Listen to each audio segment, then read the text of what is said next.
The Capital One Venture X has been in my wallet for almost 2 years now, and many people have considered it the best travel credit card that you can get. But there seems to be some growing skepticism whether the card lives up to the hype. So today I want to share everything you need to know about it, including the good and the bad. I'll cover the top 10 things you need to know about the Venture X, including how to get the most value from it, underrated features, and a few things that aren't so good that you need to be aware of. Welcome to all of you that are new here, and if you're ready to dive in, then sit back and relax. By the way, if you do enjoy this content, then hit that like button for the YouTube algorithm, and let's get started. Starting off with the first thing that you just have to talk about with the Venture X is the value compared to the annual fee. Each year you hold the Venture X, you'll get a $300 travel credit that can be used towards hotels, flights, or car rentals. You also get 10,000 anniversary miles that I would conservatively value at $100, all for just a $395 annual fee. Wait. So $400 in credit, but a $395 annual fee. Isn't that $5 more in credits than the annual fee? Yep, and on top of that, you get a $100 global entry or TSA pre-check credit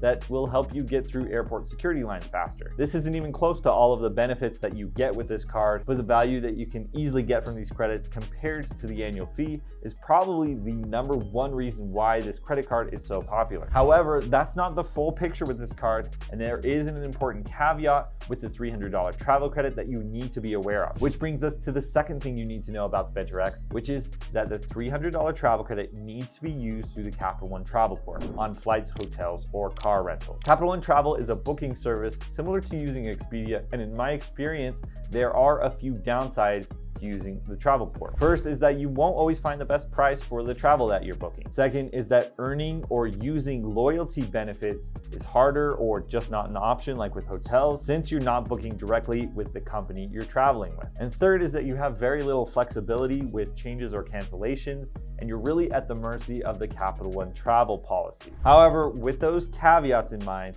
I do still think this credit is worth it, and personally I haven't had any major issues with using the Capital One Travel Portal to book flights and car rentals. You can book travel here using your Capital One miles at a value of 1 cent per mile, but there are a few other ways that I would recommend where you can redeem miles for even greater value. The third thing that you need to know about the Venture X is that there are a lot of valuable uses for the miles that you earn with this card that aren't travel related. For instance, through Capital One Entertainment, you can get cardholder exclusive tickets to Major League Baseball games with excellent seats for as little as 5,000 miles per seat. You can also book shows in Las Vegas, including at the Las Vegas Sphere, or you can book shows of musicians like Adele or comedians like Nate Bargatze, Jerry Seinfeld, and Gabriel Iglesias. There are tons of sports and events that you can book using your Capital One miles. Although this won't typically get you the highest value for your miles, there are some sweet spots that you can find, especially with cardholder exclusive tickets. But that brings us to the fourth thing you need to know about the Venture X, which is that in order to get the greatest value for your Capital One miles, you're going to want to transfer them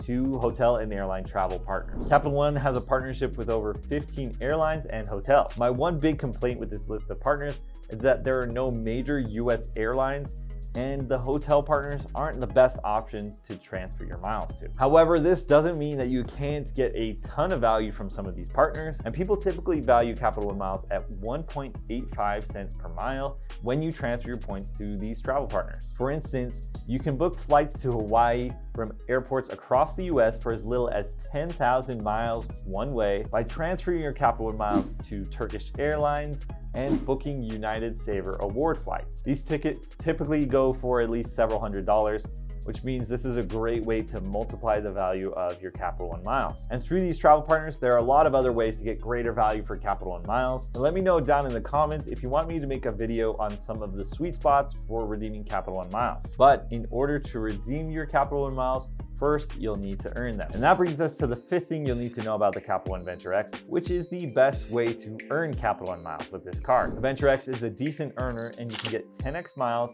on hotels and car rentals booked through Capital One Travel, 5x miles on flights booked through Capital One Travel, and 2 miles per dollar on everything else. However, it would take around $10,000 in regular spend in order to earn just a modest 20,000 Capital One miles. And instead, you can take advantage of a better way to earn Capital One miles, which is through the card's welcome bonus. Currently, you can earn 75,000 Capital One miles after spending $4,000 on the card in the first 3 months. That's worth at least $750 in travel, but can definitely be more if you transfer them to the travel partners. The welcome bonus has been as high as 100,000 miles in the past, and you can always check for the most recent offers using my links down in the description of this video. And by the way, using those links to apply for credit cards is a great way to help support my channel for free. And if you're interested in applying for this or any other credit cards, I would greatly appreciate it if you would use my links to apply. And thank you so much to all of you who do use my links. So now that we've covered almost all of the major ways to redeem your Capital One miles, there's just one more that you'll want to watch out for.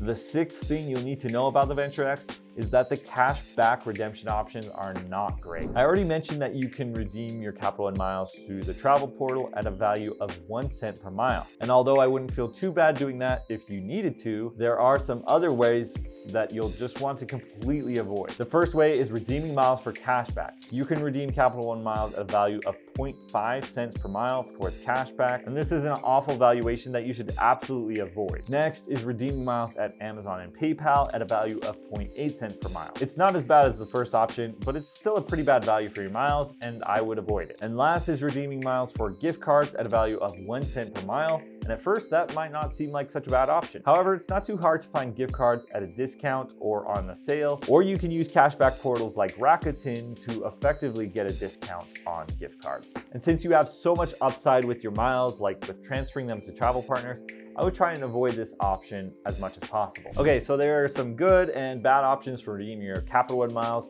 but what about some of the other notable features of this card? The seventh thing you need to know about the Venture X is that it comes with unlimited airport lounge access. In my opinion, the Capital One Venture X is the best credit card for airport lounge access, since you can easily cover the annual fee using the credits, which means the airport lounge access is effectively free. And this is something that would normally cost around $500 if you were to purchase it out of pocket. Airport lounge access is a great way to avoid expensive airport food.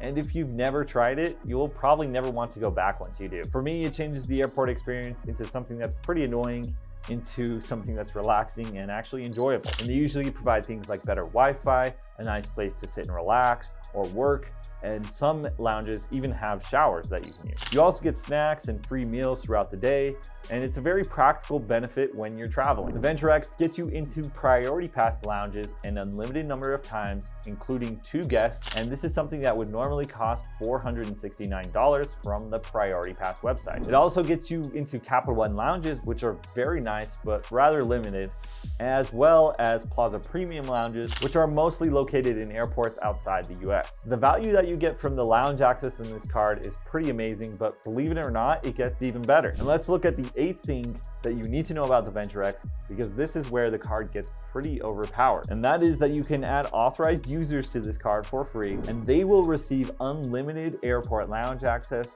for them and up to 2 guests for free. To me, this is something that can multiply the value of the card quite a bit. And especially if you're someone who travels with a family or a large group, this can be extremely valuable. This feature makes the Venture X the best credit card for families or those who travel with groups, in my opinion. Authorized users will receive another perk for car rentals that Venture X card holders receive, which is Hertz President Circle Status. President Circle Status gives you benefits with renting cars through Hertz, like guaranteed car upgrades. You can pick from nearly any car in their selection, and you can skip the counter at check-in. That brings us to the 9th thing to know about the Venture X, which is that card holders and authorized users receive excellent purchase and travel protections, like primary collision damage waiver insurance for collision damage or theft on car rentals, which means you can avoid paying for collision damage insurance while renting a car. And by the way, this is a perk that not even cards like the American Express Platinum card have. You also get trip cancellation protection, trip delay protection, cell phone protection up to $800, extended warranty, purchase protections, and more. Another cool feature is that you can create virtual card numbers in order to protect your Venture X card number, which is a great way to prevent fraud. Some people even use this for subscriptions or free trials that they know they're not likely to renew later, because they can always just cancel the virtual card number, and so that your real card can't be charged. All right, moving on, the 10th and final thing you need to know about the Venture X is that it comes with some unique subscriptions and a special hotel collection that has a lot of upside if you know how to use it. The first special subscription you'll get is a free travel magazine subscription to Prior, which normally costs $149 annually. And you'll get a 6-month membership to the Cultivist, which is a collection of pretty high quality museums around the world, and that would normally cost around $220. These 2 perks are nice, but they don't really get me too excited. However, the Venture X also gives you exclusive benefits with Capital One's Premier collection which can be quite valuable because you get a $100 experience credit, daily breakfast for 2 at hotels and resorts, free Wi-Fi, early check-in and late checkout, and room upgrades when available. There are hotels as well as vacation rentals to book, and if you keep your eye out, you might just find an excellent deal with this collection. For instance, at the end of 2023, Capital One launched a promotion where you get $200 off any Premier Collection booking. And that booking would still include the $100 experience credit, free breakfast, etc. And in other words, this meant some people were staying completely free since you could find one-night stays for $200 or less. And since it still came with all of those free benefits, it was a great way to get a free stay. Capital One did shut down that deal pretty quickly, I think within about 24 hours. So I don't know if you'll find deals like that very often. But if you do want to get notified when deals like that become available, you can subscribe to my YouTube channel as well as my email list, where I try and notify you when deals like this become available in the world of credit cards, points, and miles. By the way, if you'd like to support this channel, please remember to use the links down in the description below. It really does make a difference. And thank you so much to all of you who do use my links. But that's it for this video. Thank you so much for watching, and I'll see you next time.